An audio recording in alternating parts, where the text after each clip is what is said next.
Сайн бацхан уу та бүхэндээ энэ өдрийн мэндийг хүргэе. Ээлжид болсон явдлын бичлэгтээ эргээд тавтай морил. Энэ удаагийн бичлэгээрээ жилийн өмнө Сэр Булсын сургуульд болсон нэгэн аимшигт хэргийн талаар та бүхэндээ ярьж өгөх болно. Бичлэг эхлэхээс өмнө өнөөдрийн видеоны спонсорын мэдээллийг та бүхэндээ хүргэе. Harry Potter-ын үнэнч фэнүүдийн анхаарлаа нааш нь хандуулаарай. Бидний мэдих Monopoly тоглоом маань Harry Potter-ын Limited Edition-аар худалдаанд гарчээ. Доторх агуулга нь яг л Hogwarts дотсон мэт мэдрэмжийг төрүүлэх энэхүү тоглоомыг 2-8 хүн тоглох боломжтой юм байлээ шүү. Та бүхэн мань худалдаж авахыг хүсвэл дэлгэцэн дээр гарч буй сошиал хаягуудаар нь холбогдоод захиалаарай. За ингээ үндсэмшлэгтээ орцгоё.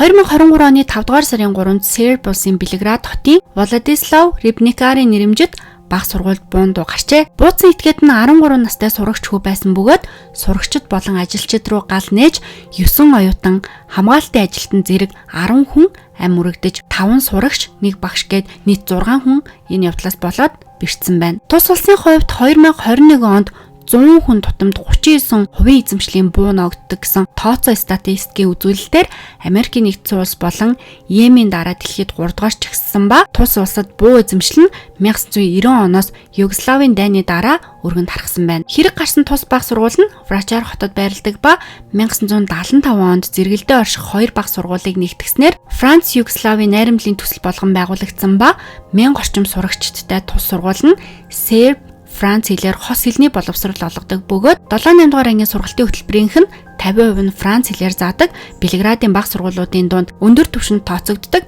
элит сургууль юм байна. За тэгээд хэргийн гол сэдвүүдэд бүгдээр орцгоё. Энэ өдөр яг юу болсон талаар та бүхэндээ ярьж өгье. 2023 оны 5 дугаар сарын 3-ны өглөөний 8 цаг 40 минутын орчимд сургууль дээр гинт буун дуу гарсан. Дотоод хэргийн яамны мэдээлснээр тус баг сургуульд хэрэгтэн нэвтэрснийхаа дараа шууд үүргэвчнээсээ буу гаргаж сургуулийн хамгаалагчийг эхлээд буудаж хөнөөсөн. Дараа нь тэрээр коридорт явж байсан 2 охиныг буудаж хөнөөгөөд анги руу явж байхдаа бууга цэнгэлсэн. Ангид ормогцоо түүгийн багш руу буудаж дараа нь сурагчид руу халдан 7 хүний амьд хүрсний 6 нохид ээжээ. Үүний дараа хэрэгтэн хонглоор дамжин хашаараа гүйсэн ба хэрэг болсноос хойш 2 минутын дараа буюу 8 цаг 42 минутанд сургуулиас цагдаагийн байгууллагт мэдээлэл өгсөн. CZ75 Shadow 2 болон Rager 22 LR гэсэн 2 гар буутай байсан. Буудлагын дараа сандран цогцсон оюутнууд сургуулийн ард байрлах нэгэн компани байранд хорогдох байр олж төр оргонсон байна. Францын гадаад хэргийн яамны мэдээлснээр нас барсан оюутнуудын нэг нь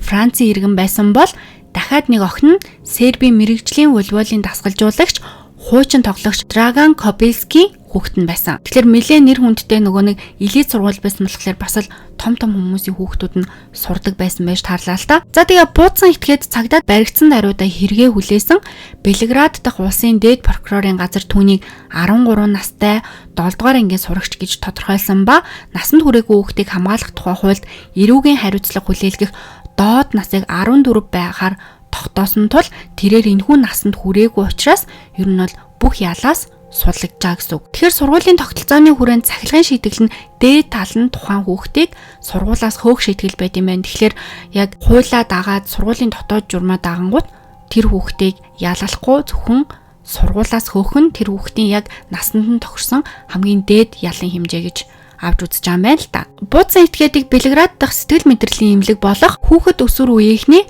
мэдрэл сэтгцийн эмгэг судлалын клиникийн хяналтанд шилжүүлсэн. Тэгэхээр магадгүй хүүхэд одоо гэрээсээ буу улгаалаад тэгээд нөгөө сэтгцэн юмтай байсан ямар нэгэн докторгүй байдлаасаа болоод тийм үйл гаргасан гэж дүгнэлтэнд хүрсэн. Цэргийн ангаах ухааны академиас хар тамхины шинжилгээ хийлгэсний дараа аавын өмгөөлөгчийн хэлснээр тэрээс сэтгцэд нөлөөлөх ямар нэгэн зүйл хэрэглээгүй байсан гэдэг шинжилгээний хариу гарсан гэж мэдгдсэн. За тэгээ насанд хүрээгүй хүүхдийг сэтгцийн эрүүл мэндийн байгууллагад одоо төр байлгах зөвшөөрлийг нь эцэг эхээс нь авд юм байна л да. Тэгээд 5 сарын 8-ны өдөр ээж нь одоо хүүгээ тэнд байлгахыг хүлээн зөвшөөрсөн. Хэрэгтэн насанд хүрээгүй байсан учраас эцэг эхийг нь одоо ямар ар амьдралтай, ямар одоо төлөвшөлтэйг нь шалгахаас өөр арга зам байхгүй л те. Тэгэхээр 5 дугаар сарын 22-ны өдөр прокурорын газраас ээжийг нь хүүхдээ хайхрамжгүй хандсан хэрэгт сэжиглээд нотлох баримт цуглуулж эхэлсэн. Ээжийнх нь мэдүүлгийн дагуу хүүгээ тус одоо хэрэг болсон өглөө ямар нэгэн хэвийн бус зан авир байхгүй зөв зүгээр хичээлдээ гараад явсан штэ гэж мэдүүлэг өгсөн. Сарын дараа буюу 6 дугаар сарын 24-нд ээж нь хил даваад одоо хэрэг үйлдсэн хүүгийн дүү охинтой хамт цугтах оролдлого хийгээд цагдаа нар саатуулсан.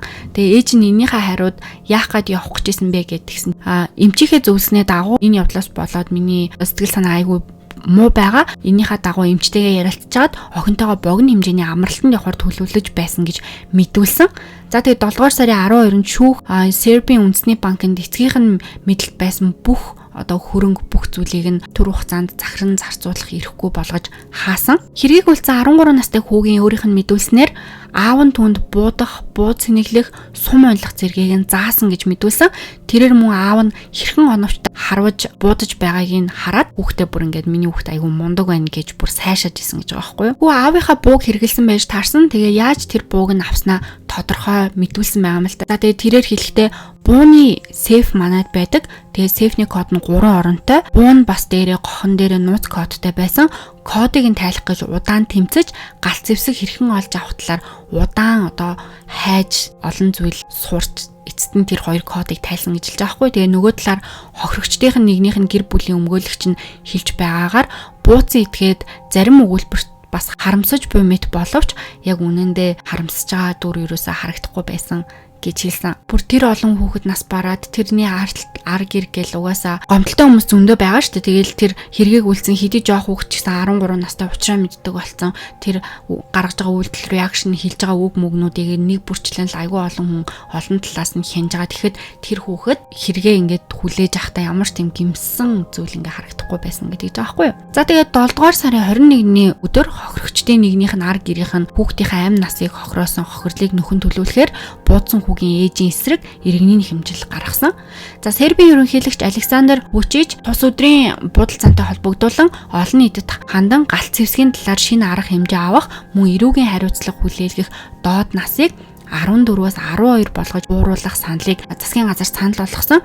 Засгийн газар маргааш өдөр нь шууд тэр бодлогыг одоо баталсан байна. Мэдээж энэ улс тэр аяараа хүмүүст нь иргэн л бол буу эзэмших хэрэгтэй байгаа шүү дээ. Тэгэнгүүт яг буу эзэмшүүлэхтэй нэмэлтээр сэтгцэн эрүүл мэндийн тийм шинжилгээ авдаг болъё гэд манай Монголд нөгөө нэг цэргийн зарлан марлангууд сургуулиуд дээр хүмүүс ажилладаг шүү дээ. Яг тэрэн шиг 1200 цагдаа хөслөөд олон сургуулиуд дээр тэгж хүмүүст шинжилгээ их үйл ажиллагааг явуулсан байна. Энэ хэрэгтэй холбоотой олон хууль журмуудыг шинжилсэний нэг нь 5 дугаар сарын 8-нд Сербийн дотоод хэргийн яамны хууль бус буюу бүртгэлгүй зэвсэг сумыг хүлээлгэн өгсөн тохиолдолд 1 сарын хугацаатай өршөөлийг үзүүлнэ гэж хэлсэн. Тэгэхээр нөгөө хууль бус хэрэгжилж байгаа хүмүүсийг за та нарыг одоо өршөөё гэл тэр аваад ирээчээл гэдэлсэн. Тэгсэн чинь эхний ээлжинд 78302 галт зэвсэг 4,85,000 сум одоо улсын хэмжээнд хүмүүс нь улсдаа хураалгасан байна. За тэгээ ийм аимшигтай хэрэг болоход сургуулийн үйл ажиллагаа яг хэвэн явагдсан уу яасан талаар хэдүүлээ ярилцгаая. За тус хэрэг нь 2023 оны 5 сард болсон. 2022-оос 23 оны хичээлийн жилд сургуульч бараг тархаж ирсэн. Тэгээ ер нь бол хэрэг болсны дараа эцэг эхчүүдийн саналаар сургуулийг шууд үйл ажиллагааг нь зогсоосон. Аюултай хэрэг гарсан болохоор эцэг эхчүүд яаж л хүүхдээ бүр 1 минут сургууль руу явуулаад бараг гадаа гаргахаас айж байгаа шүү дээ. Тэгээд 6 сарын 1-нд болохоор Сербийн засгийн газар 22-оос 23 оны хичээлийн жилийн сургуулийг нь өмнө нь бол 6 сарын 20-нд хаадаг байсан бол 6 сарын 6-нд аль бие усаар дуусгахаа зарласан.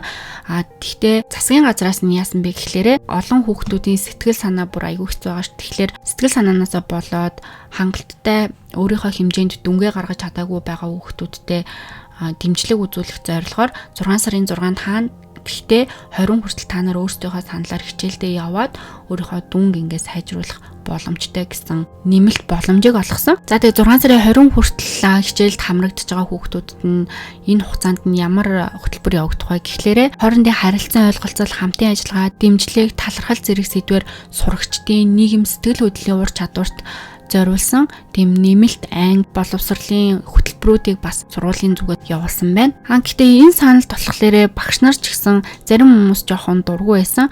Яагаад одоо засгийн газар зөвхөн ийм шийдвэр гаргаж байгаа. Энэ нь бол сургуулийн дотоод журмтай жоохон жилдэж чинь бла бла гэд жоохон тийм эсэргүүцэлтэй байсан байна. За тэгээ 2023-аас 24 оны хичээлийн жилд буюу өнгөрсөн 9 сарын 1-ээс болохоор хичээл төлөвсний дагуу тогтмол эхэлсэн. Нөгөө хэргийг үйлдсэн хүү болохоор өсвөр үеийнхний мэдрэл сэтгцэн эмгэг судлалын клиникийн асрамжинд орсон байгаа. Тэгээд онлайнаар боловсрол олгох боломжтой гэсэн шийдвэрийг гаргасан. Хүүг хэргийг үйлдсэний дараа сургууль хөөх шийдвэрийг гаргаад ирсэн шүү дээ. Тэгсэн бол яг энэ шийдвэрээ батлагтаа 8 дугаар сарын 21-ний өдөр буюу хэрэг болсноос 3 сарын дараа яг сургуулийн багш нарын зөвлөл хөөх тушаал нь гарсан. Гэвч боловсролын сайдаас хэлэхдээ болохоор багш нарын зөвлөл энийг ямарч шийдэх боломжгүй. Бараг энэ хүүхдийг ингээд сургуулиас хөөх тэднэр шийдвэр гаргахгүй. Гэхдээ энэ сургуулиас шилжээд Сербийн цорын ганц сургууль болох хэвийн биш тэгээ баг боловсрол эзэмшихэд хүндхэн байгаа тийм Сербийн цорын ганц сургууль болох Dragan Hercog баг сургуульд баг боловсролыг нь үргэлжлүүлэн дүүрэхээр тийм шийдвэр гаргаад тэнд суралцуулах болсон байна. Гэхдээ эхний ээлжинд нөгөө сэтгц мэдрэлийн төвдөө онлайн сургалтанд суугаад явсан юм байна. Энэхүү улс орон даяараа маш том анхаарлыг татаж зөвхөн сургуулийн ойр орчим гэлтгүү олон хотуудаас хүмүүс гашуудаж нас барсан хүүхдүүдэд хүндэтгэл үзүүлж исэн. Тэгээд сургуулийн ажилчид, тэгээд багш нар, сурагчид бас сургуулийнхаа гадаа хүүхдүүдэд зориулсан модыг тарьсан байна. Уг хэрэг олон хүнийг цочрохын хэрээр сошиал платформуд дээр худал мэдээлэл гарч ирсэн. Одоо сошиал хөгжингүүд бараг зарим хүмүүс нөгөө худлаа юм яриад байдаг шүү дээ. Тэгэнгүүт цагдаагийн байгууллагаас яг тийм нөгөө олон хүнийг хамарсан тийм худлаа ярьсан хүмүүсийг олж тогтоогоод баривчилсан байна. Энэний жишээнээс нь жишээлбэл та бүхэндээ хэлж өгөхөд Крушевик хотын 13 настай хүү өөрийнхөө Instagram хаягтай болохоор энэ хэргийн талаар нөгөө хүү чинь одоо дахиад 5 дахь өдөр энэ хэрэгээ дахиад үйлдэхээр төлөвлөсөн байна гэсэн Instagram пост оруулаад баривчлагдсан байна. За тэгээд дараа нь болохоор нэг хүн өөрийнхөө TikTok-ийн бичлэгийг хийгээд яг нөгөө нэг хэрэг болсон бичлэгүүдийг оруулангуудаа амар шоолоод инээж минээж байгаа тийм бичлэгээ TikTok дээр хийгээд цагдаа нар баривчилж авсан байна. Цагдаагийн байгууллага бас насан туршаагүй хүүхэд сургууль руугаа галт буу зэвсэг авч явах гэж оролдсон тийм 3 хүүг бас баривчилж аваад байцаалт авсан байна. Гих мэтчлэн энд айгүй олон хэрэгүүд байгаа байхгүй. Тэгээд нөгөө сайн хажуугаар саар гэхдээ яг олонний хандлтыг авах гэсэн худал мэдээлэлтэй хүмүүс айгүйх иймэрхүү зүйлүүд нийтлүүлээд тэгээд тухайн үед шийтгэлээ авсан байна. За тэгээд өнөөдрийн хэрэг маань энд хүрээд дуслаа. Ерөнхийдөө базаад хэлэхэд Серби байдлаар 14-өөс дээш насны хүүхэд ял идэлнгээд заацсан. Тэгтэл нөгөө хүн маань нэгэн насаар бага байсан учраас хэрэгээс мултарч чадсан байна. Энэ бол цэвэр ээж аавынх нь хайхарамжгүй үйлдэл.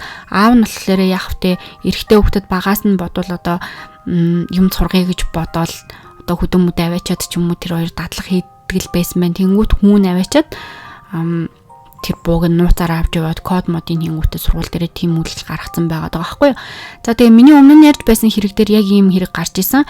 Америкт бас нэг трансгендер охиныг бас нэг хүү алчсан. Тэр нь бас яг 13 настай байсан чинь Америкийн яг хуулийн дээр бас 14-өөс дээш насны хүүхдэд эрүүгийн ял шийтгэл онооно гэсэн байсан чинь нөгөө хүүхд бас 1 насаар тутангуудаа тэрнээс хойш Америкийн хуулинд одоо яг энэ Сербийнхтэй адилхан ийм хуулиа шинжилсэн үйл явдал гарчсан. Иймэрхүү кейс 2 дахь давтагдж байна. Ер нь иймэрхүү юм харангуудаа бус улсууд ч гэсэн баг эртхэн шиг баг хуулиа ийм болгочвол дээр юм болов гэж бодлоо. Серб бас ер нь аюултай гэж өмнө нь сонсч ирсэн. Тэгээд ер нь дайм байлдаан ихтэй те буудалцсан ихтэй. Тэгээд би Америкаас Монгол руу ирэхдээ транзит хийх гэсэн чинь Серб бас хамаагүй одоо миний авах гэсэн билетнээс сая төгрөгийн ч юм уу хямдхан байсан байхгүй юу. Тэгээд би Серб улсыг сонгоод яадын 9 цаг зүгээр нэг болон сууж байгаа л тэгээд буцаад суучигээд гэсэн чинь манай таньдаг хүмүүс Серб улс айгүй аюултай. Америк ер нь тэгэл улсуудтай түнжин муутай болохоор аюултай тэгснээс мөнгө зөнгөө бодохгүйгээр аюулгүй газраар нь транзит хийсэн дээр гээд зөвлөөд би яваагүй. Тэгээд одоо харангуут ерөнхийдөө зэвсэг мэвсэгтэй юм уу ер нь бол айгүй ажин ийм улсууд амар санагдаад байдаг шүү дээ. Манай Монголд хэрвээ ийм зэвсэгтэй байсан бол би лав гараад зүгээр амьд орж ирэх баталгаа бүр амар бага хувьтай. Яагаад гэвэл нэг солиотой юм бууга гаргаж ирээд явж байгаа хөтэ би алхаж исэн чинь бараг тэрний нүртжүүл миний хог болох магадaltaй. Америкт бол аюул эвгүй юм лээ. Тэр хар маруудын хороол руу бараг зүглээд хэрэггүй юм шиг санагдсан. Тэгээд ер нь хэцүү улсууд байх юм а тий. За тэгээд өнөөдрийн бос явдлын имжлэгттэй минь хамт байсанд баярлалаа. Таалагдсан бол та бүхэн маань subscribe дараарай. Энэхүү сэдвийг сонсогч маань яриад өгөөч гэж санд болгосон. Яг одоо сонсож байгаа бол доор комент бичээрэй. За тэгээд дараагийн имжлэгээр уулзлаа. Түр баяртай.